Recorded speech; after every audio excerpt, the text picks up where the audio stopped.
Bem-vindo ao Sola Escritura, um programa da Novo Tempo Portugal onde visitamos a história do cristianismo para redescobrir as grandes verdades da Bíblia que marcaram a Reforma e continuam hoje a transformar vidas. No episódio de hoje, viajamos até o século XVIII, à Nova Inglaterra, para conhecer uma das mentes mais brilhantes e, ao mesmo tempo, um dos corações mais profundamente espirituais da história cristã, Jonathan Edwards. Edwards não foi apenas um teólogo ou um filósofo, foi um pastor preocupado com a realidade espiritual das pessoas. Viveu num tempo de grande agitação religiosa e ajudou a responder a uma pergunta que continua a ser central para os nossos dias: o que significa estar verdadeiramente convertido? Neste episódio, vamos olhar para a vida de Jonathan Edwards e para a doutrina da conversão pessoal, a convicção de que o cristianismo não é apenas tradição, cultura ou emoção momentânea, mas uma transformação real do coração operada por Deus.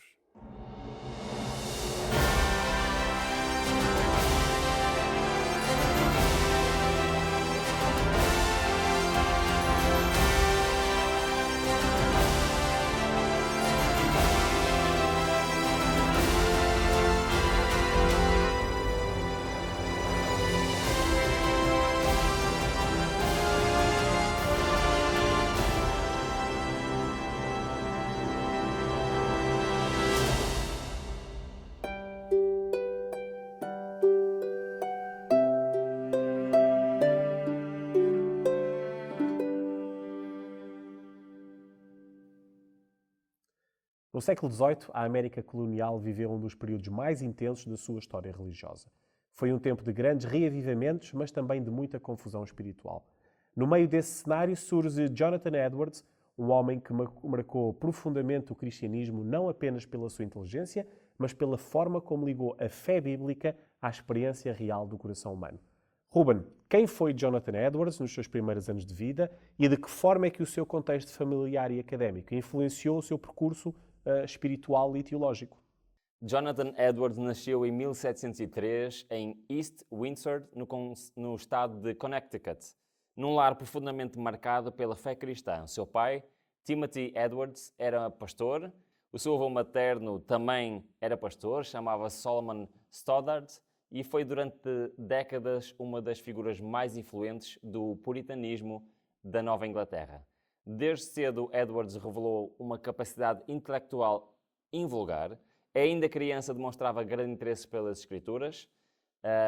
Um autor sereno, Dwight, escreve que, desde a infância, a sua mente estava habituada a uma reflexão profunda e constante sobre as coisas de Deus. Com apenas 13 anos, Jonathan Edwards entrou na Universidade de Yale, onde se destacou pelo rigor académico e pela disciplina espiritual. No entanto, este não foi um período de fé simples ou superficial. Pelo contrário, Edwards viveu intensas lutas interiores, dúvidas profundas e um forte senso da sua própria condição pecaminosa. E ele próprio reconheceu que durante esses anos possuía uma fé mais intelectual do que espiritual, do que prática, mas mais tarde escreveria que conhecia as verdades bíblicas, mas ainda não experimentara plenamente o poder transformador de Deus. Na sua narrativa pessoal, Edwards demonstra que tinha uma noção racional das coisas da religião, mas não uma percepção espiritual da sua beleza. Percebemos então que Jonathan Edwards era um jovem brilhante, profundamente religioso, mas também cheio de lutas interiores. Como é que aconteceu então a sua conversão pessoal e de que forma é que essa experiência marcou a sua teologia e o seu ministério? A conversão de Jonathan Edwards não foi um momento emocional isolado, mas um processo profundo e transformador que mudou completamente a forma como ele via a Deus, como ele via a Bíblia e como ele via a vida cristã como um todo. Durante os seus anos lá em Yale, Edwards vivia angustiado com o peso do pecado e com a santidade de Deus. E ele próprio confessou que lutava para aceitar plenamente a soberania divina e especialmente a ideia que Deus governa todas as coisas. Essa mudança começou a acontecer por volta de 1721, quando Edwards meditava intensamente nas Escrituras. E houve um texto em particular que marcou esse momento decisivo. E ele escreveu que, ao refletir em 1 Timóteo 1,17, passou a ver Deus de uma forma completamente diferente.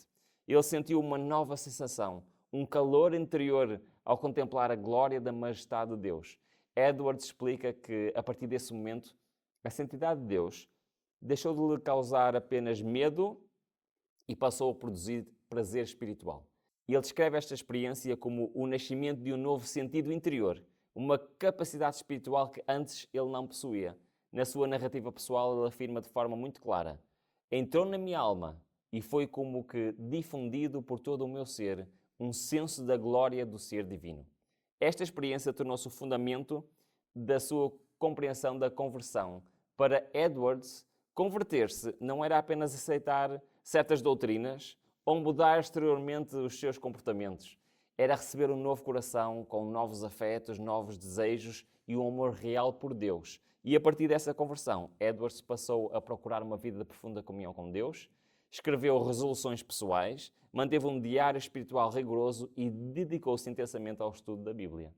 Depois dessa experiência de conversão tão marcante, Jonathan Edwards entra no ministério pastoral. Como foram esses primeiros anos como pastor em Northampton e que desafios encontrou ele logo no início? Bom, ele iniciou o seu ministério pastoral num contexto exigente e ao mesmo tempo delicado. Foi em 1726, com apenas 23 anos de idade, e ele foi convidado a servir como pastor assistente em Northampton, ao lado do seu avô, Solomon Stoddart, uma figura respeitada e com mais de 50 anos de ministério naquela mesma congregação. Pouco tempo depois, com a morte do avô, em 1729, Edwards tornou-se o pastor principal da igreja. Northampton era uma comunidade profundamente religiosa, mas espiritualmente eles eram bastante instáveis. Como descreve Sereno Dwight, e esse ambiente, dizendo que a congregação estava habituada a ciclos de fervor e declínio espiritual, sem uma transformação duradoura. Desde o início, Edwards distinguiu-se pelo seu estilo de pregação, e ele não recorria a gestos dramáticos nem a discursos emocionais, mas ele pregava de forma calma, de forma expositiva e profundamente bíblica. E ele lia muitas vezes os seus sermões com uma linguagem precisa e lógica rigorosa. No entanto, apesar dessa simplicidade exterior, a sua pregação era acompanhada por uma profunda convicção espiritual. Como escreve Samuel Hopkins, embora a sua voz fosse tranquila e o seu porte reservado, as verdades que anunciava penetravam profundamente na consciência dos ouvintes. Edwards tinha uma preocupação central: a conversão real das pessoas. Ele sabia que muitos frequentavam a igreja, participavam nos rituais religiosos, mas nunca tinham experimentado verdadeiramente um novo nascimento.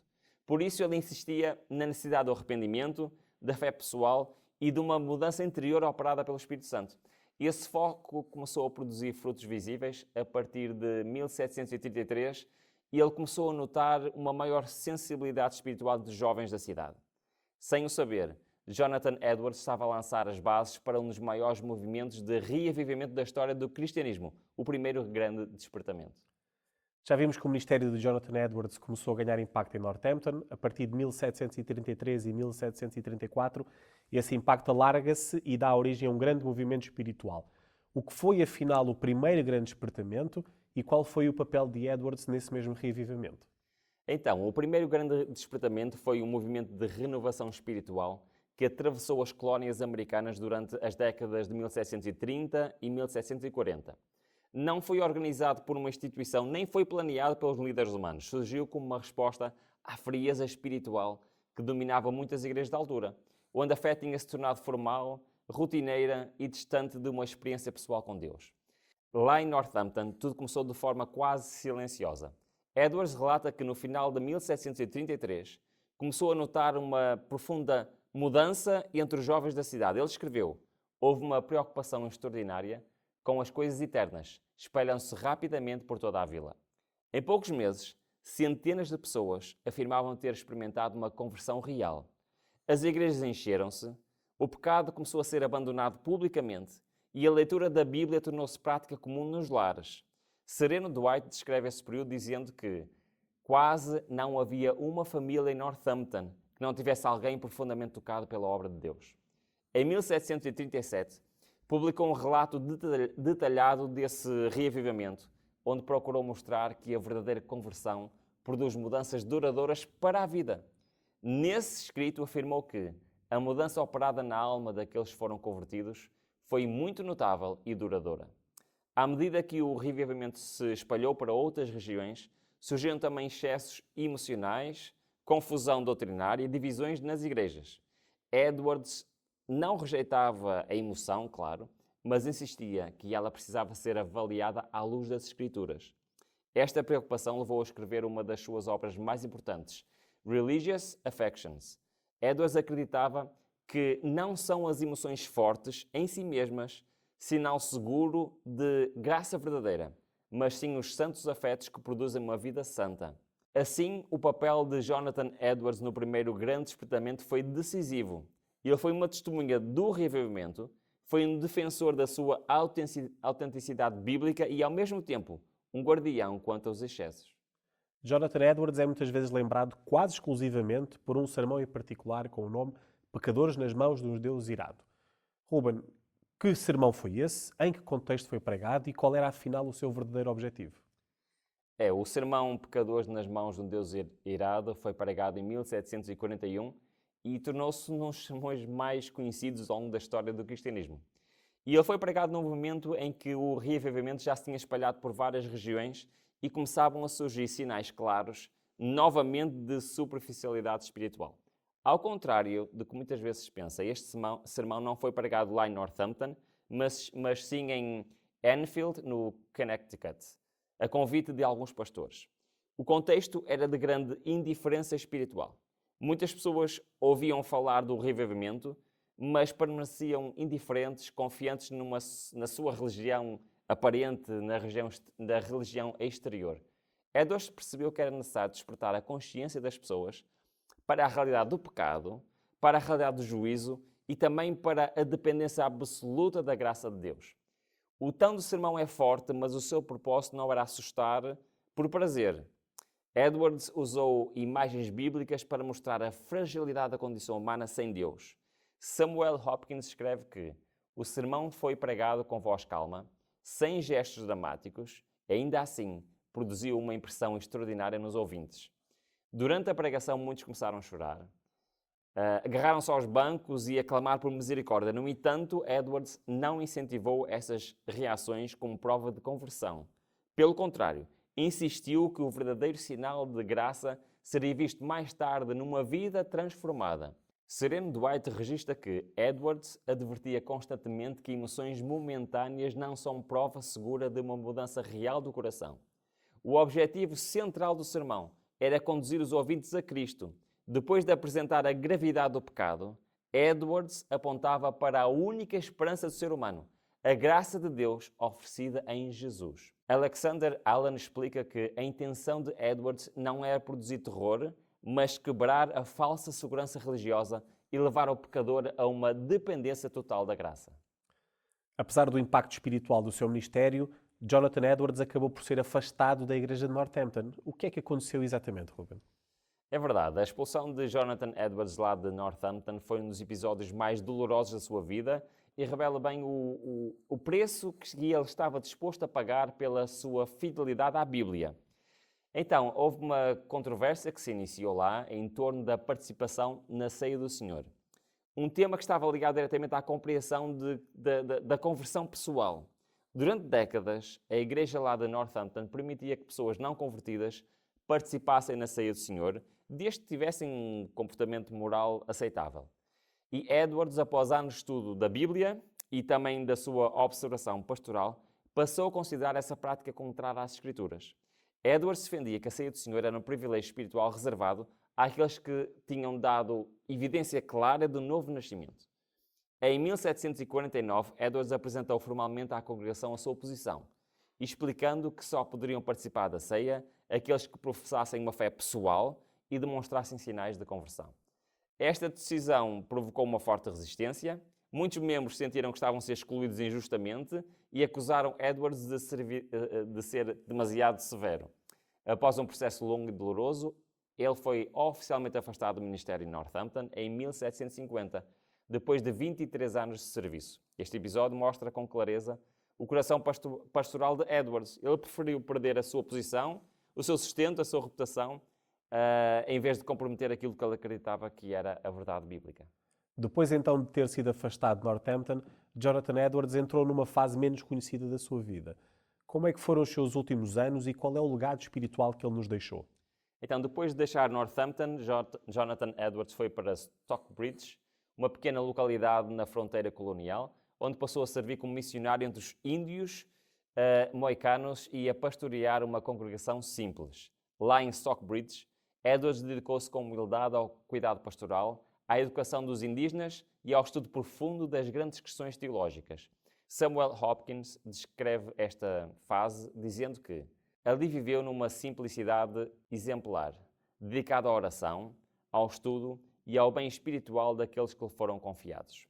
Foi neste contexto aparentemente discreto que Edwards escreveu algumas das suas obras mais importantes. Estas obras nasceram do coração pastoral que compreendia melhor a obra de Deus na conversão humana. Alexander Allen afirma que os anos de Stockbridge foram, paradoxalmente, os mais produtivos do ponto de vista intelectual. Em 1757, Jonathan Edwards foi convidado a assumir a presidência do College of New Jersey, hoje Universidade de Princeton. Aceitou o convite com relutância, sentindo-se mais pastor do que administrador, e pouco depois de chegar decidiu tomar uma vacina experimental contra a varíola, que infelizmente provocou algumas complicações na sua saúde, e Edwards acabou por falecer em 1758 com apenas 54 anos de idade. O legado de Jonathan Edwards é profundo e duradouro, e ele mostrou que a verdadeira fé não se resume a emoção passageira nem a conhecimento intelectual isolado. Luís Valério da Silva resume bem este legado ao afirmar que Edwards uniu com poucos o rigor da mente com a devoção do coração, mostrando que a verdadeira espiritualidade envolve todo o ser.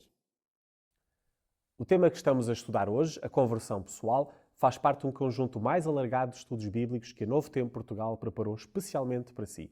Esta revista chama-se O Grande Conflito e corresponde a um curso bíblico gratuito pensado para ajudar qualquer pessoa a compreender melhor a Bíblia e as grandes verdades do cristianismo. O tema de hoje, inspirado na vida de Jonathan Edwards, está desenvolvido de forma prática no estudo número 18 da revista, onde é explicado, à luz das Escrituras, o que significa nascer de novo e viver uma fé verdadeira. Se quiser receber gratuitamente esta revista em sua casa, é muito simples. Basta enviar uma mensagem por SMS ou WhatsApp para o número 933-939291.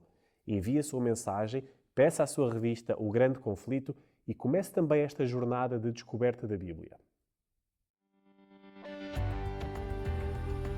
TV Novo Tempo, o canal da Bíblia, o canal da Esperança.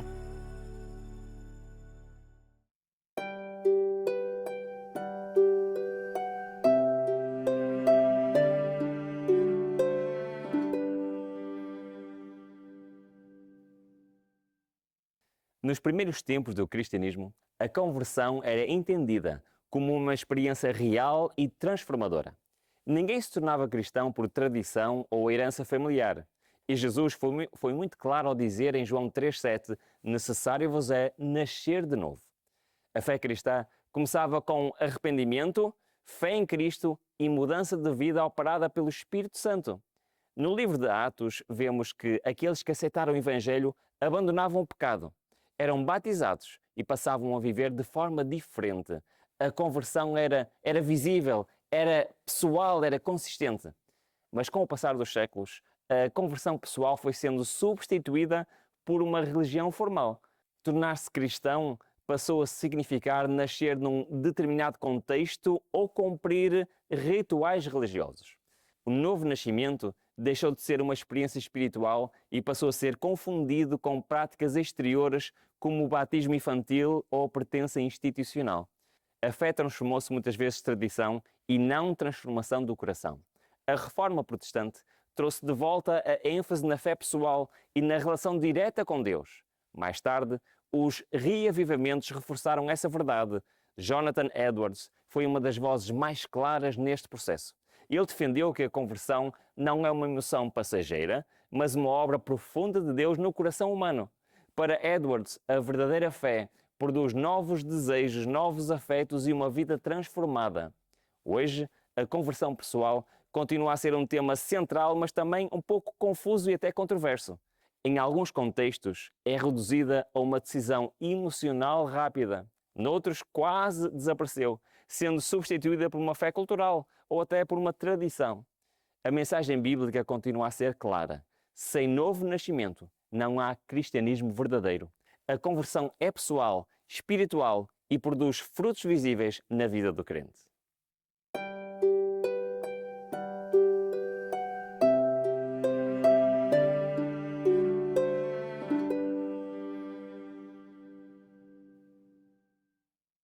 Ruben, o que é conversão pessoal segundo a Bíblia?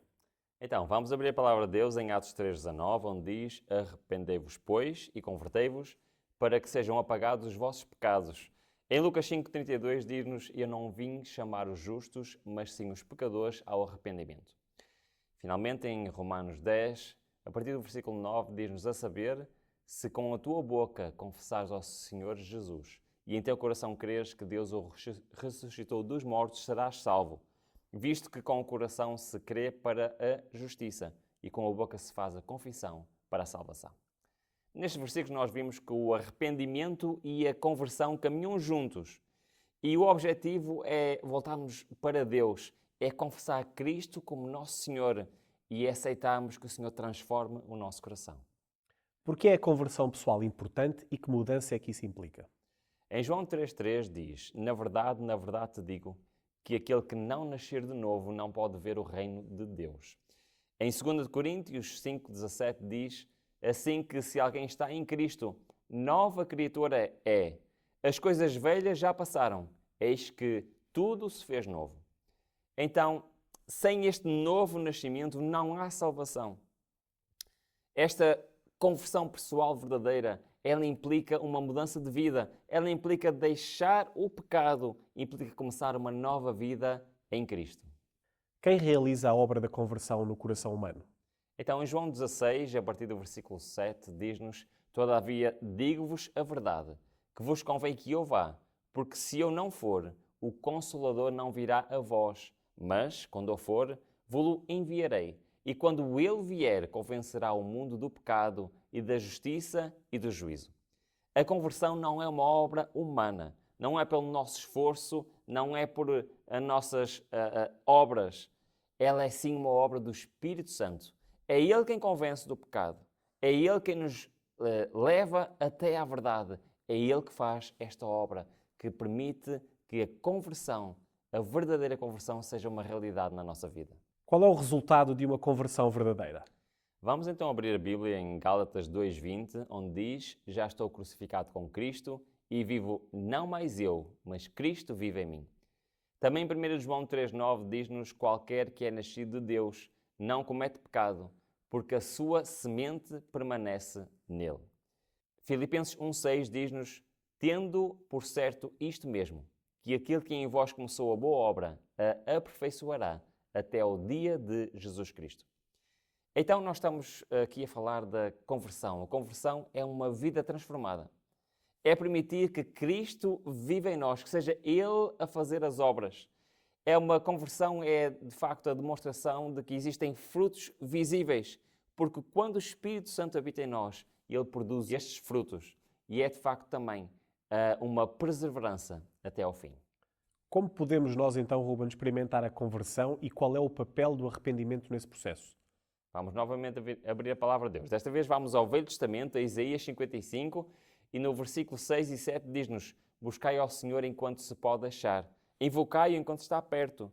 Deixe o ímpio o seu caminho e o homem maligno os seus pensamentos e se converta ao Senhor. Em Romanos 2,4 diz: ou desprezas tu as riquezas da sua benignidade e paciência e longanimidade, ignorando que a benignidade de Deus te leva ao arrependimento? E estes versículos estão-nos a ensinar que devemos buscar ao Senhor com sinceridade.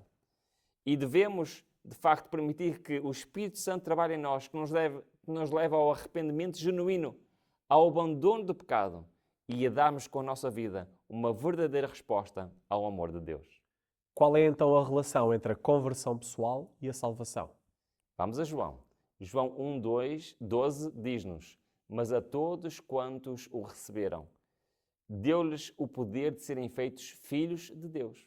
Efésios 4, a partir do versículo 22, diz que, quanto ao trato passado, vos despojeis do velho homem e vos renoveis no espírito do vosso entendimento e vos revistais do novo homem.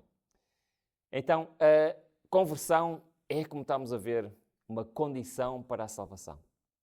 É nós recebemos a Cristo, é termos uma vida renovada diariamente e há um compromisso contínuo.